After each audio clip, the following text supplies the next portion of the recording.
Hashtag Earth held back for too long. Part 1. The Galactic Council chamber buzzed with nervous energy as representatives from 1,000 worlds gathered for an emergency session. Ambassador Zethkar of the Vraxian Empire adjusted his ceremonial scales, while the crystalline luminary delegate pulsed with anxious light patterns. At the center of it all sat High Chancellor Mor'Dun, his four eyes scanning the assembly with growing concern. "The humans have withdrawn all diplomatic contact," announced the Chancellor, his voice echoing through the vast chamber. 3 months ago, they recalled every ambassador, every trade delegate, every cultural exchange officer. Earth's borders are now completely sealed. A ripple of unease swept through the assembled delegates. The human delegation's seats sat empty, a stark reminder of how quickly things had changed. Just months ago, humanity had been the galaxy's most eager participants in interstellar politics, always pushing for peace treaties and trade agreements. Ambassador Kiln of the Hegemony Coalition stood, her metallic voice ringing out. Perhaps they finally realized their place in the cosmic order. Humans were always too aggressive, too unpredictable. This isolation might be for the best. Murmurs of agreement echoed from several delegations. For centuries, the major galactic powers had carefully managed human expansion, ensuring they remained contained to their small corner of space. Humanity's applications for advanced technology transfers had been denied. Their requests to establish colonies beyond a 50-light-year radius from Earth were rejected. When human scientists developed promising new technologies, mysterious accidents often occurred, or key researchers would disappear. "The humans were becoming too ambitious," continued Kiln. "Their military technology was advancing faster than we anticipated. The containment protocols were necessary for galactic stability." Chancellor Mor'Dun's tail twitched nervously. Unlike many of his colleagues, he had actually spent time studying human history and culture. What he had learned troubled him deeply. "I'm not certain isolation was their choice," he said quietly. The chamber erupted in confused chatter. Zethkar's scales darkened with amusement. "What could you possibly mean? Humans are barely a Type 1 civilization. They have no real military power, no advanced technology. They're completely dependent on galactic trade for their survival." "That's what we told ourselves," Mor'Dun replied, accessing his data terminal. "But I've been reviewing intelligence reports from the past decade. 3 years ago, human mining operations suddenly stopped requesting gravitational extractors from Vraxian suppliers. They claim to have developed their own technology." "Impossible," scoffed the Vraxian ambassador. "Gravitational manipulation requires quantum crystalline matrices that take millennia to properly cultivate." 2 years ago, the Chancellor continued, human agricultural worlds stopped importing bioenhancement compounds from the biological consortium. Again, they claimed self-sufficiency. "Probably reverting to primitive farming methods," suggested the hegemony representative dismissively. Mor'Dun's four eyes focused intensely on the assembly. 6 months ago, human merchant vessels stopped purchasing fusion cores from the Energy Guild. Not reduced purchases, complete cessation. The chamber fell silent. Fusion core technology was closely guarded by the Guild, requiring rare materials that existed in only a handful of systems, none of which were under human control. "You're suggesting they developed independent fusion technology?" asked the Luminari delegate, her crystalline form flickering with disbelief. "I'm suggesting," Mor'Dun said carefully, "that we may have severely underestimated human capabilities. Our intelligence networks within human space have gone completely dark. Every agent, every monitoring station, every surveillance satellite has either been discovered and neutralized or has simply stopped transmitting." The implications hung heavy in the air. For the first time in galactic history, a major civilization had become completely opaque to outside observation. It was unprecedented and deeply unsettling. Commander Vexon of the Hegemony Military Council stood abruptly. "If humans have developed independent military capabilities, we need to know immediately. I propose a reconnaissance mission to the Sol system." "That would violate the Galactic Peace Accords," warned the Chancellor. "Earth is technically a sovereign system. Sovereignty requires the ability to defend one's borders," Vexon replied coldly. "If humans cannot, then their territorial claims are meaningless." The debate that followed was heated but brief.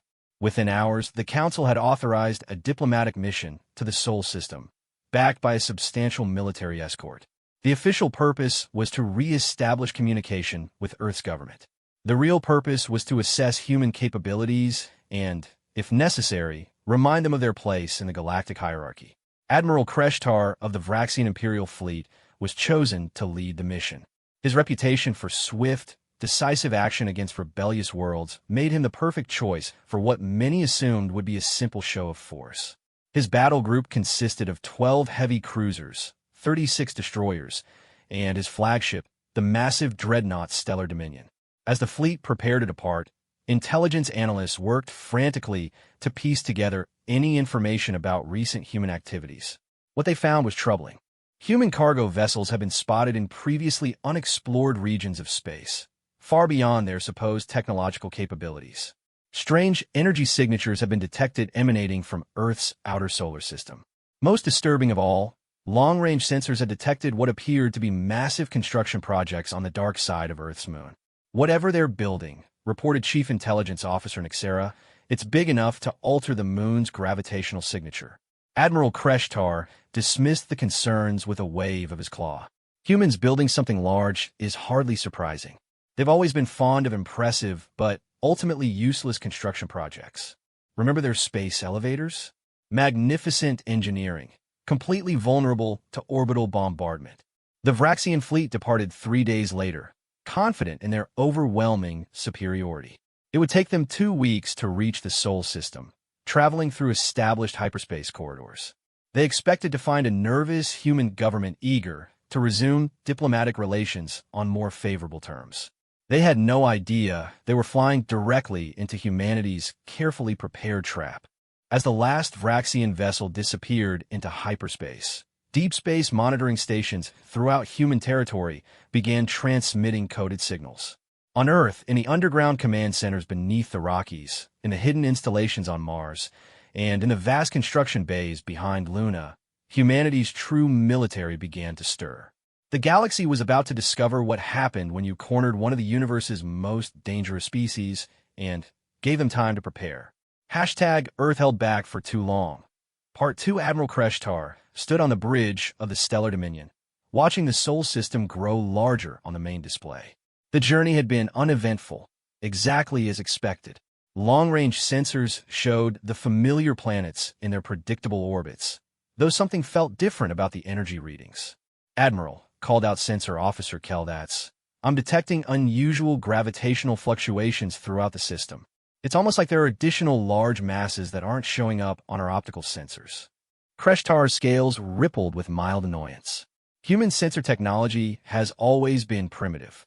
They're probably conducting some clumsy mining operation that's interfering with local spacetime. Continue the approach. The Vraxian fleet emerged from hyperspace at the edge of the Sol system, expecting to find a few outdated human patrol ships and perhaps some orbital defense platforms around Earth. Instead, they found nothing. Where are their border patrols? Muttered Commander Yexiel from her position at the tactical station. Every civilized system maintains perimeter defenses. Humans were never particularly civilized, Kreshtar replied. They probably can't afford to maintain proper patrols anymore. Their isolation has likely crippled their economy. As the fleet advanced toward Earth, more anomalies became apparent.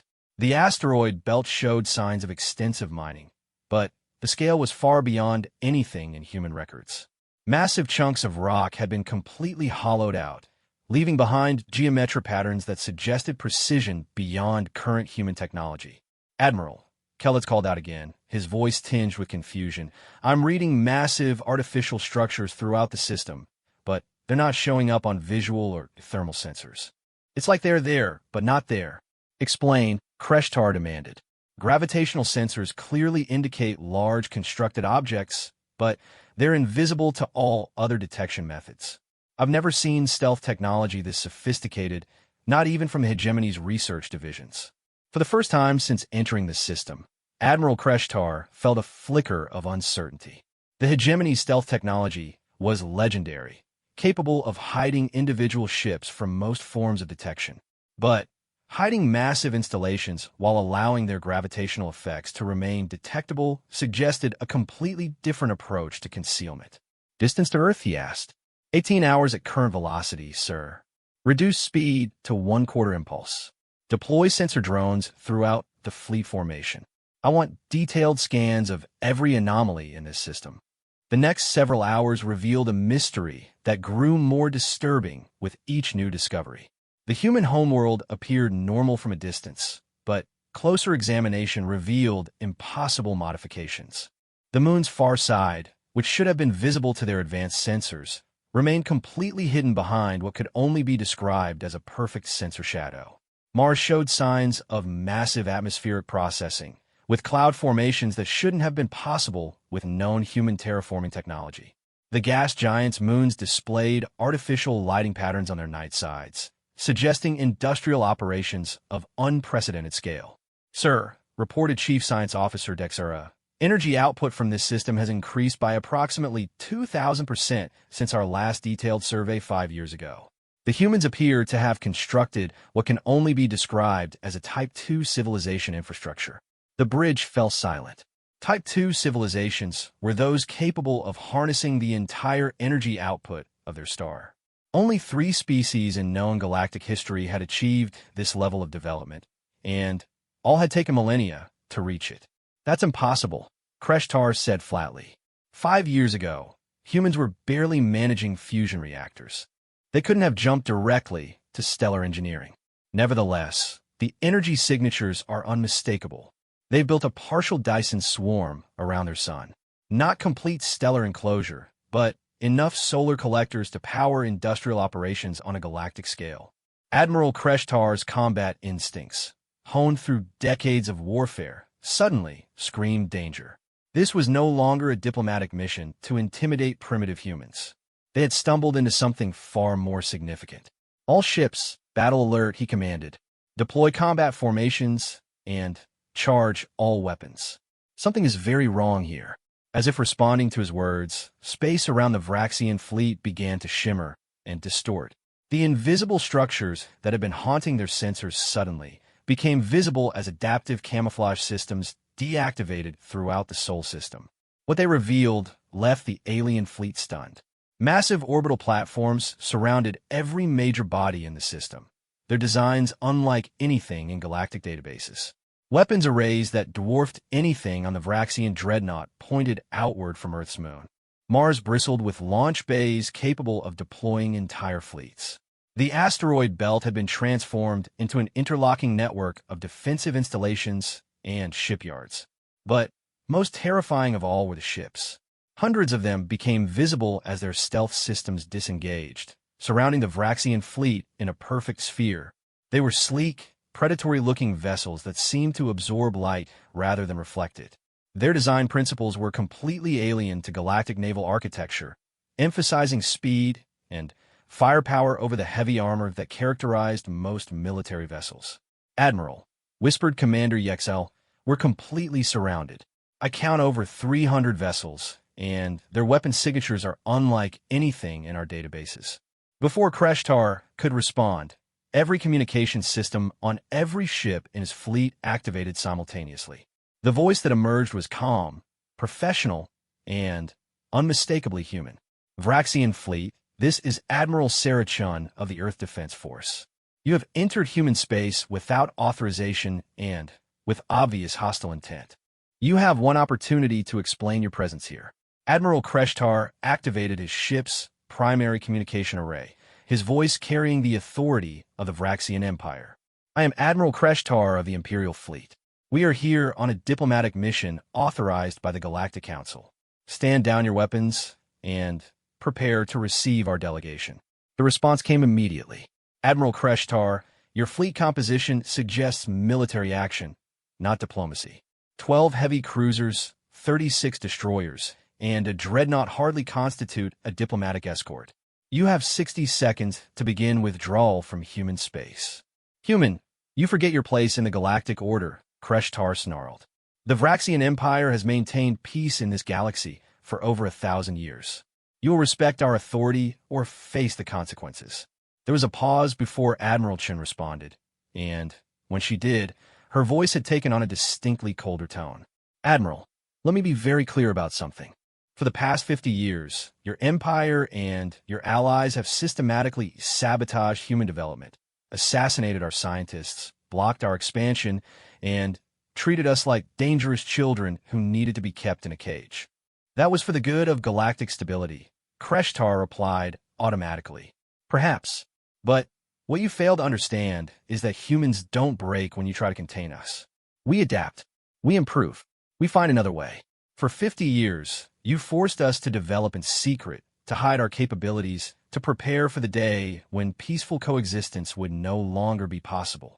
Around the Vraxian fleet, the human ships began moving in perfect coordination, their formations flowing like water around the alien vessels. It was a display of tactical precision that should have been impossible for a species that had supposedly been denied access to advanced military technology. 40 seconds, Admiral, came Chen's voice.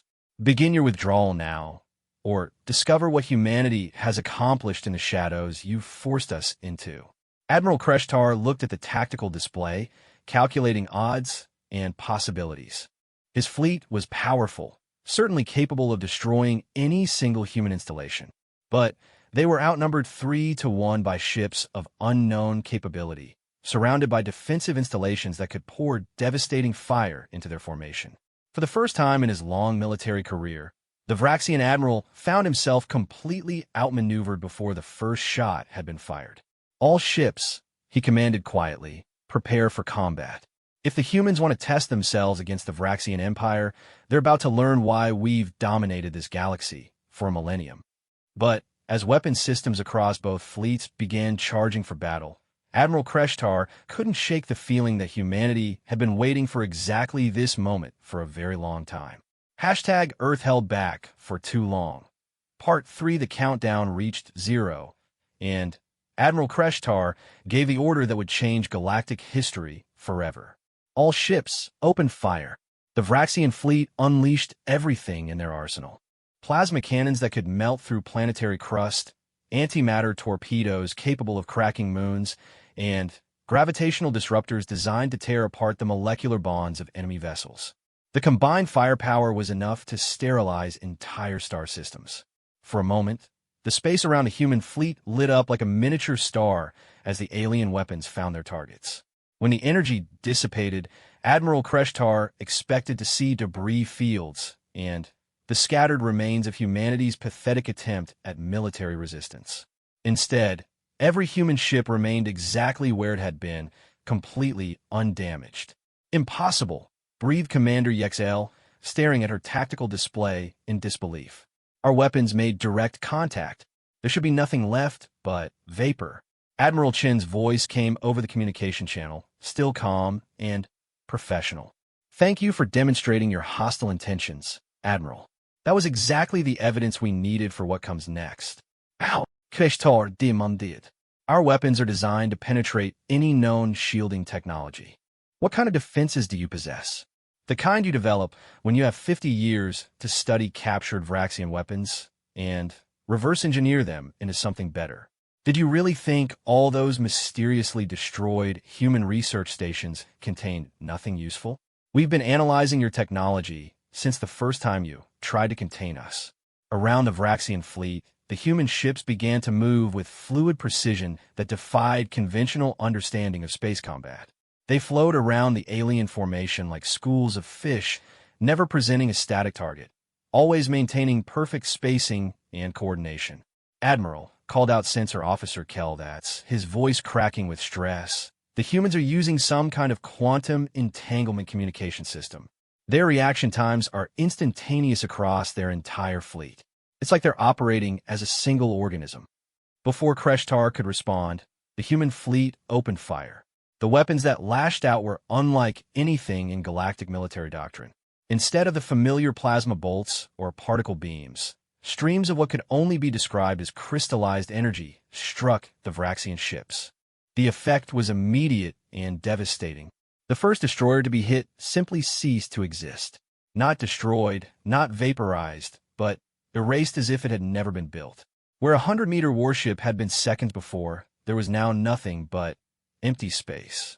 Report. Kreshtar roared. I don't understand what I'm seeing, Dexera stammered from the science station.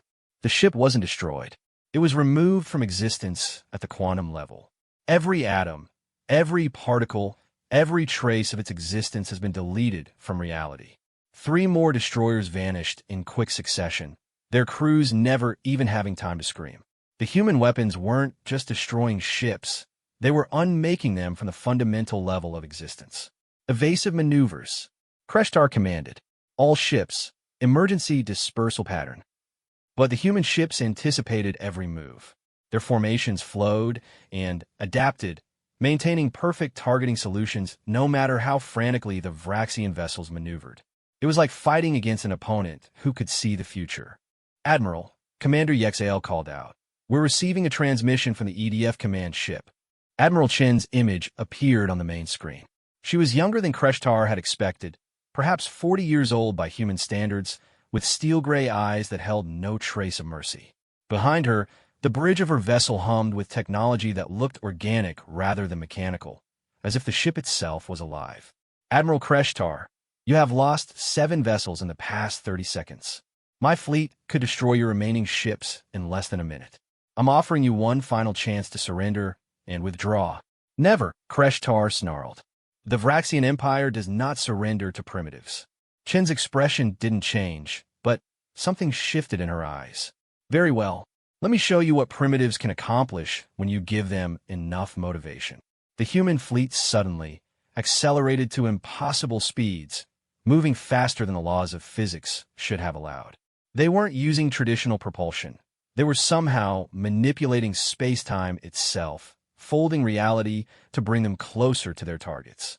The stellar dominion shuddered as multiple human vessels surrounded it, their weapons charging with energy that made the air on the bridge taste of copper and ozone. Kreshtar realized with growing horror that they weren't just outgunned. They were facing technology so advanced it might as well have been magic. Sir, reported Chief Engineer Volmar over the communication system. They're doing something to our quantum core. The containment fields are destabilizing, but not through any external attack. It's like they're reaching inside the ship and manipulating our systems directly. On the tactical display, the remaining Vraxian vessels began to slow as their engines failed one by one. Not destroyed, not damaged, but simply turned off by an outside force that could reach through their shields and hulls to access their most protected systems. How is this possible? Kreshtar Visprit. Nanotechnology, Chen replied, having somehow heard his question across the closed communication channel. Self-replicating microscopic machines that can infiltrate any system and modify it from within. We've been seeding your ships with them since you entered our space. Every breath of air your crew has taken contains millions of our nanites. The implication hit Admiral Kreshtar like a physical blow. The humans hadn't just developed superior weapons and defenses. They had created technology that made traditional warfare obsolete. They could disable any enemy force without firing a shot, simply by introducing their nanites into an enemy vessel's atmosphere. Your empire has spent centuries believing that military superiority comes from bigger weapons and stronger shields, Chun continued. But humans learned something different. True power comes from controlling the battlefield at levels your enemies can't even perceive. One by one, the Vraxian ships went dark as their power systems were systematically shut down by nanite infiltration.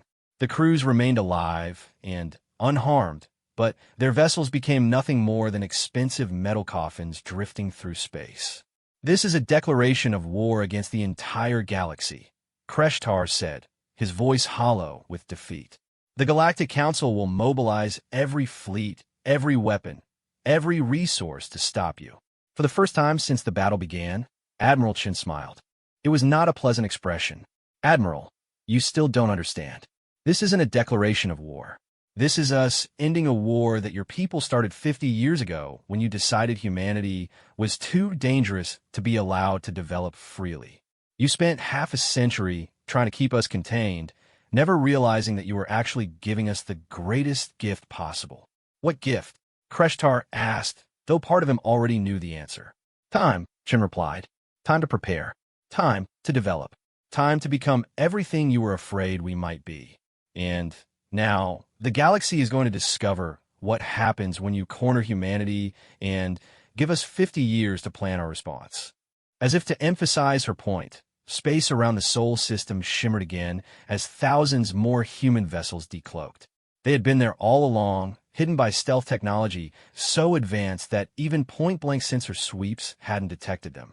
The fleet that Admiral Kreshtar had brought to intimidate primitive humans was now completely surrounded by a force that outnumbered them 50 to 1. But numbers weren't even the most terrifying part. Each of those human ships represented technology decades ahead of anything the galaxy had seen before. Your surviving crew will be returned to Vraxian space unharmed, Chin said. Consider the messengers. Tell your empire, tell the Galactic Council, tell anyone who will listen that humanity's isolation is now over. But this time, we'll be engaging with the galaxy as equals. And if we refuse to accept your terms? Kreshtar asked. Admiral Chin's smile widened. And in that moment, Admiral Kreshtar understood why every human predator in Earth's history had developed that particular expression. Admiral, she said softly, you've just seen what we've accomplished with 50 years of preparation in a single star system. We have colonies in 12 other systems that you don't even know exist. Our real fleets are already in position throughout the galaxy. Your choice isn't whether to accept our terms.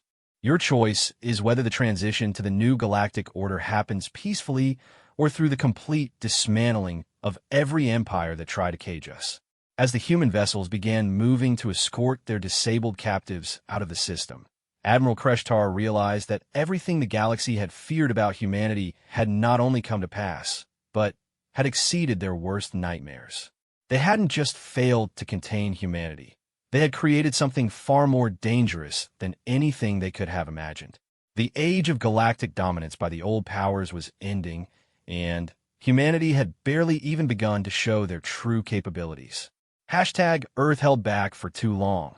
Part 4. The emergency session of the Galactic Council convened within hours of Admiral Kreshtar's humiliating return. The surviving crew members have been released at the edge of Vraxian space in their disabled vessels, along with a detailed recording of everything that had transpired in the Sol system. The implications sent shockwaves throughout the galaxy. High Chancellor Mordun stood before the assembled delegates, his 4 eyes reflecting the gravity of the situation. Fellow representatives, we face an unprecedented crisis. The human species has emerged from isolation with technology that surpasses our understanding and capabilities that threaten the existing galactic order. Ambassador Kiln of the Hegemony Coalition slammed her metallic fist on her delegation's table. This is the direct result of allowing humans too much freedom in the first place. We should have eliminated them when they first showed signs of military ambition. And how exactly would you propose to eliminate them now? Asked Zethkar of the Vraxian Empire, his scales still pale from the shock of his fleet's defeat. They possess weapons that can unmake matter at the quantum level, nanotechnology that can infiltrate any vessel, and stealth capabilities that render our detection systems useless. The chamber erupted in panicked discussions as delegates tried to comprehend the scope of the threat. The Luminary representative pulsed with rapid, anxious light patterns, while the insectoid, hive-mind delegation buzzed with thousands of overlapping conversations. Chancellor Mordun called for order. We have received a formal communication from the human government. They are requesting an immediate renegotiation of all existing treaties and trade agreements. They also demand representation on the Galactic Council commensurate with their technological and military capabilities.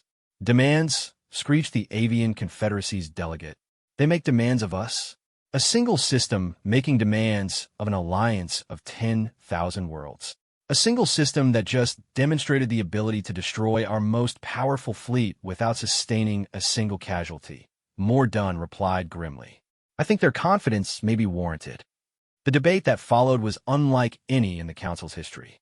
Some delegates called for immediate military mobilization, arguing that humanity must be stopped before they could expand further. Others urged diplomatic engagement, recognizing that open warfare against such an advanced enemy could devastate the galaxy. Ambassador Kiln stood again, her voice cutting through the chaos. I have just received word from our intelligence networks. Human vessels have been detected in 17 different star systems simultaneously. They're not just technologically advanced. They've been building a secret empire while we thought them contained. The revelation sent a chill through the chamber. If humanity had been expanding in secret for decades, The scope of their capabilities was far beyond anything previously imagined. Furthermore, Kiln continued, preliminary analysis of the battle recordings suggests that the humans were deliberately restraining themselves. Their weapons could have completely annihilated the Vraxian fleet instead of simply disabling it. They chose to demonstrate mercy. They were sending a message, suggested the Crystalline Collective's representative, showing us that they could destroy us, but choosing not to yet. Chancellor Mordun accessed his personal database, pulling up intelligence reports that had seemed insignificant at the time. I've been reviewing historical data. Over the past 30 years, there have been 47 cases of our most advanced research facilities suffering catastrophic accidents or complete disappearances. Projects involving quantum manipulation, nanotechnology, stellar engineering, and space-time distortion. Coincidence, muttered Zethkar, though his conviction was clearly wavering. The probability of 47 independent accidents occurring only at facilities working on technologies that humans have now mastered is approximately 0.00001%, reported the AI synthesis delegate, its electronic voice emotionless. Deliberate sabotage and technology acquisition is the only logical explanation. The implications were staggering. For 3 decades, humanity had been systematically infiltrating and stealing the galaxy's most closely guarded technological secrets. Every attempt to contain them had instead provided them with new targets and opportunities. How? Asked the hive mind representative, their 1,000 voices speaking in unison. How did a primitive species accomplish such extensive infiltration without detection? Because we underestimated them, Mordun said quietly. We saw them as violent but unsophisticated, dangerous but controllable. We never considered that their aggression might be matched by intelligence and patience. A new voice suddenly filled the chamber as every communication system activated simultaneously. The voice was calm, professional, and unmistakably human. Honored delegates of the Galactic Council, this is President Elena Vasquez of the United Earth Federation. I hope I'm not interrupting anything important. Panic erupted throughout the chamber as security forces tried to determine how their most secure communication systems had been compromised. The fact that humans could reach them even in the heart of galactic government demonstrated a technological superiority that made resistance seem futile. How are you accessing our communications? Demanded Chancellor Mordun. The same way we've been accessing your communications for the past 15 years. Chancellor, did you really think we weren't listening when you made decisions about our future? Every discussion about containment protocols, every plan to sabotage our development, every debate about whether we should be eliminated entirely. We heard it all. The admission struck the delegates like a physical blow. Their most sensitive deliberations had been monitored by the very people they were trying to control. President Vasquez continued, her voice carrying a note of weary disappointment. For decades, you've treated humanity as a threat to be managed rather than a civilization to be respected. You've assassinated our scientists, sabotaged our research, and blocked our expansion at every turn. You've forced us to develop in isolation, to hide our capabilities, and to prepare for the day when peaceful coexistence would no longer be possible. We maintained galactic stability, protested Ambassador Kiln. Human aggression threatened the peace we've maintained for millennia. Human aggression? Vasquez's voice took on a harder edge. You mean our refusal to accept second-class status in a galaxy we're perfectly capable of contributing to as equals? Our insistence on developing our own technology instead of remaining dependent on yours? Our unwillingness to be treated like children who needed constant supervision? Your species has a documented history of violence and conquest, argued the Avian Confederacy delegate. And your species has a documented history of manipulating lesser civilizations and eliminating potential competitors, Vasquez shot back. The difference is that we've learned to channel our aggressive instincts into innovation and exploration. You've channeled yours into oppression and control. Chancellor Mordun leaned forward in his chair. President Vasquez, what exactly do you want from us? Recognition of humanity's right to exist and develop as equals in the galactic community, an end to containment protocols and interference in our internal affairs. reparations for the economic and technological damage your policies have caused, and, most importantly, guarantee that no member of this council will ever again attempt to dictate humanity's place in the galaxy. The chamber fell silent as delegates absorbed the scope of humanity's demands. They weren't asking for mercy or negotiating from a position of weakness. They were dictating terms from a position of overwhelming strength. "And if we refuse?" asked Zethkar, though his voice lacked any real defiance. "Then you'll discover what happens when you force the most innovative and adaptable species in the galaxy to develop military technology in secret for 50 years, Vasquez replied. "The weapons you saw in the Sol system represent our basic defensive capabilities. Our offensive systems are considerably more advanced." To emphasize her point, every display screen in the council chamber suddenly showed tactical readouts of major military installations throughout the galaxy. Human vessels were positioned within striking distance of every major government center, military base, and industrial facility controlled by the council species. "How long have you been in position?" whispered Chancellor Mordaunt.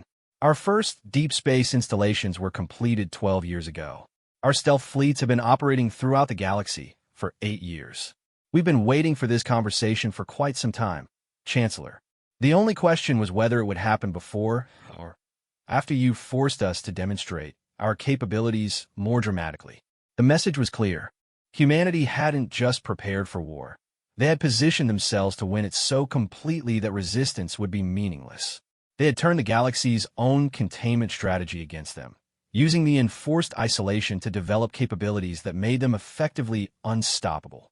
"What guarantee do we have that humanity won't use their technological superiority to dominate the galaxy themselves?" asked the Crystalline Collective representative. President Vasquez was quiet for a moment before responding. "You have the same guarantee the galaxy has always had when powerful civilizations emerge. The hope that wisdom and restraint will prevail over ambition and conquest. The difference is that humanity has had 50 years to consider the responsibilities that come with power. We've seen what happens when might makes right, and we've decided we want something better." "And if some species chooses not to accept the new order?" asked Ambassador Kiln. "Then they'll have the freedom to make that choice," Vasquez replied. "But they'll also have to live with the consequences. The age of any species being able to dictate terms to others through military superiority is ending. That includes us." As the implications of humanity's emergence sank in, the delegates realized they were witnessing the end of one era and the beginning of another. The careful balance of power that had maintained galactic stability for millennia was about to be completely restructured, and there was absolutely nothing they could do to stop it. #Earth held back for too long. Part 5. 6 months after the Sol incident, the galaxy had changed beyond recognition. The emergency negotiations had resulted in the Treaty of Terra Nova, completely restructuring galactic governance and establishing humanity as the first new major power to emerge in over 2 millennia. Chancellor Mordaunt walked through the newly constructed human embassy on the Council homeworld, marveling at the architecture that somehow felt both alien and familiar. The building seemed to grow from the ground itself, its organic curves and flowing lines a stark contrast to the rigid geometric designs favored by other galactic civilizations. Ambassador Sarah Chun, recently appointed as humanity's chief diplomatic representative, greeted him in her office. The same woman who had commanded the fleet that humbled the Vraxian Empire now wore civilian clothes and spoke with the measured tones of a skilled diplomat. Yet Mordaunt could still see the steel beneath her polite exterior. "Chancellor, thank you for accepting our invitation," Chun said, gesturing to a chair that somehow adjusted itself to perfectly accommodate his physiology. "I hope you're finding our embassy facilities satisfactory."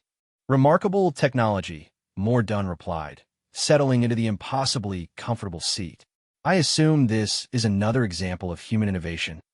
"Adaptive matter," Chun confirmed. "Our scientists developed it by studying how certain Earth organisms modify their cellular structure in response to environmental changes. We found that biological principles often provide better solutions than purely mechanical approaches." It was a perfect example of humanity's unique approach to technology. Where other species built larger and more complex machines, humans found ways to make their technology more intelligent and adaptive. The result was systems that seemed almost alive, capable of responding to new situations without constant reprogramming. I wanted to discuss the integration process, More Dunn said, getting to the point of his visit. Some council members are having difficulty adapting to humanity's presence on a galactic stage. Chin's expression didn't change, but her eyes sharpened slightly. Are we talking about political difficulties or something more concerning? 3 weeks ago, the Hegemony Coalition attempted to organize a secret alliance aimed at containing human expansion. Ambassador Kiln believed they could convince enough species to join them in reimposing restrictions on human activities. And Chun prompted. They discovered that 11 of the species they approached had already signed mutual defense agreements with humanity. The coalition's intelligence networks found themselves completely compromised within hours of the first meeting. Ambassador Kiln received a polite but firm message suggesting she reconsider her approach to interspecies relations. Chen smiled slightly. Humanity believes in proactive diplomacy. Chancellor, we prefer to solve problems before they become conflicts.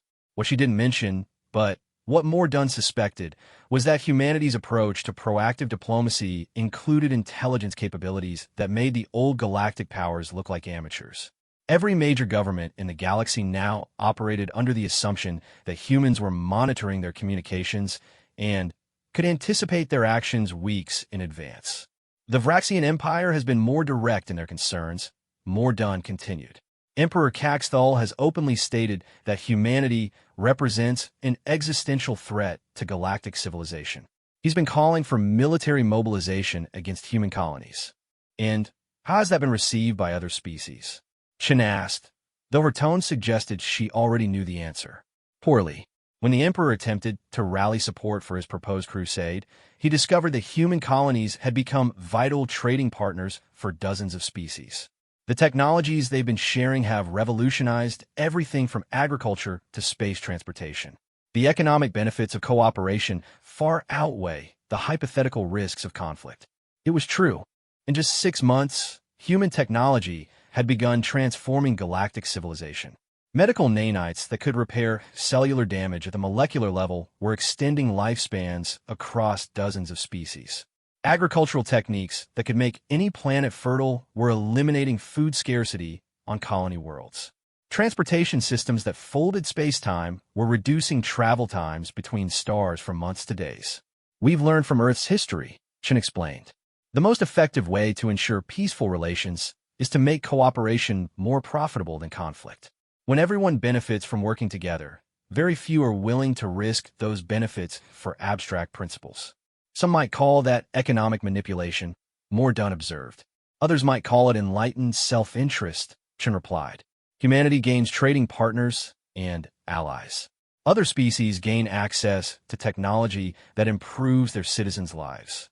Everyone benefits from increased stability and prosperity. The Chancellor leaned back in his adaptive chair, considering the implications of what humanity had accomplished. In 6 months, they had gone from galactic outcasts to the most influential species in known space. They had achieved this not through conquest or intimidation, but by making themselves indispensable. There's something else, More Dunn said quietly. Intelligence reports suggest that humanity has made contact with species beyond our borders, civilizations that we've never encountered. Chen's expression became carefully neutral. Humanity believes in expanding the galactic community. We've always been explorers at heart. Chancellor, may I speak frankly? Chen asked after a moment. Please do. For the past 1,000 years, this galaxy has been dominated by species that achieve power through military conquest and maintained it through force or threat of force. The Vraxian Empire, the Hegemony Coalition, even the Luminary Confederation built their influence on the principle that might makes right. And humanity is different? More Dunn asked. Humanity learned a different lesson from our history. We discovered that civilizations built on force alone are ultimately unstable. They require constant vigilance, constant struggle, constant fear of challenge. It's an exhausting way to maintain power. Chun stood and walked to a window that provided a view of the galaxy's core systems. We've chosen a different approach. Instead of demanding submission, we offer partnership. Instead of imposing our will through force, we make cooperation so beneficial that other species choose to work with us voluntarily. Some would argue that's an even more insidious form of control, Mordun pointed out. Perhaps, but it's control that benefits everyone involved. Our partners prosper, we prosper, and the galaxy becomes more stable and peaceful. Compare that to the old system where a few species dominated everyone else through the threat of destruction. The Chancellor had to admit there was logic to humanity's approach. In just 6 months, galactic conflict had decreased to the lowest levels in recorded history. Trade was flourishing, technological advancement was accelerating, and species that had been enemies for centuries were finding common ground in their relationships with humanity. What about those who refused to cooperate? Mordun asked. Chun turned back to face him, and, for a moment, the diplomat's mask slipped to reveal the military commander beneath. Chancellor, humanity has spent 50 years preparing for every possible scenario. We have contingencies for species that choose aggression over cooperation. But I think you'll find that very few will make that choice once they understand the alternatives. As if to emphasize her point, a soft chime indicated an incoming message. Chen accessed her personal communication device, read the message, and smiled. Excellent news, Chancellor. The Avian Confederacy has just agreed to join the Galactic Development Initiative. That brings our membership to 47 species in 6 months. The Development Initiative was humanity's masterstroke, a voluntary alliance that provided advanced technology and economic support to member species in exchange for cooperation in exploration and research. It wasn't a formal government, but its influence was growing to the point where non-members found themselves increasingly isolated. And those who haven't joined? Mordun asked, are welcome to continue their independent development, Chen replied diplomatically, though they may find it difficult to compete economically with species that have access to initiative resources. The message was clear without being threatening. Species could choose to work with humanity, or they could choose to fall behind technologically and economically. It was their decision, but the consequences of that decision were becoming increasingly obvious. Chancellor, Chen said, returning to her seat, humanity doesn't want to rule the galaxy. We've seen what happens when one species tries to dominate all others. It breeds resentment, rebellion, and eventual collapse. We're offering something different, a partnership of equals working together for mutual benefit. And if other species develop capabilities that rival your own, then they'll find humanity eager to learn from them and incorporate their innovations into our cooperative framework. We're not threatened by other species' success, Chancellor. We're enhanced by it. As their meeting concluded, Chancellor Mordun reflected on how completely the galactic situation had changed. The species that had once been contained as too dangerous to trust had become the galaxy's greatest hope for peace and prosperity. They had transformed a system based on dominance and fear into one based on cooperation and mutual benefit. The irony was not lost on him. By trying to prevent humanity from becoming a galactic power, the old empires had forced them to become something far more transformative, a species that could remake the very nature of interstellar civilization. Walking through the embassy's corridors toward the exit, Mordun passed displays showing the locations of human colonies and allied worlds. The map showed a network of cooperation that spanned the galaxy, growing larger every day as more species chose partnership over isolation. 50 years ago, the galaxy's leaders had been terrified that humanity would conquer them through military might. They had never imagined that humans would instead conquer them through making conquest unnecessary.